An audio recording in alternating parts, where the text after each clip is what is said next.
Əziz dostum məndən küsüb inciyib, ayrılıb yat kimi çıxdı evimdən. Əziz dostum məndən küsüb inciyib, ayrılıb yat kimi çıxdı evimdən.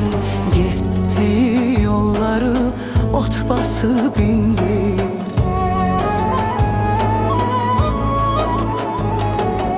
O gedib qalmışam həsrətində mən, necə nəğmə qoşam nəcrətində mən.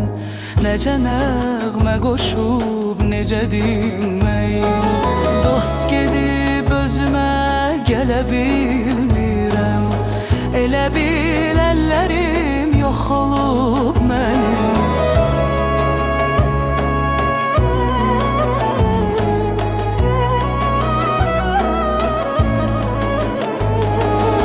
Necə nəğmə qoşub necə dinməyim. Dost gedib özümə gələ bilmirəm, elə bil əllərim yox olub mənim. Gözümün yaşını silə bilmirəm, elə bil əllərim yox olub mənim. Gözümün yaşını silə bilmirəm.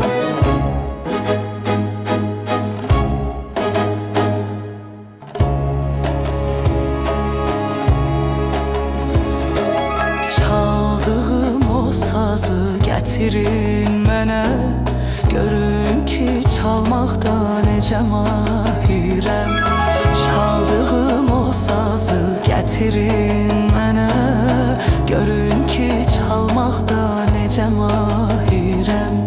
Əlim dəyən kimi bircə telinə, simlər harayı çəkib qırıldı o dəm.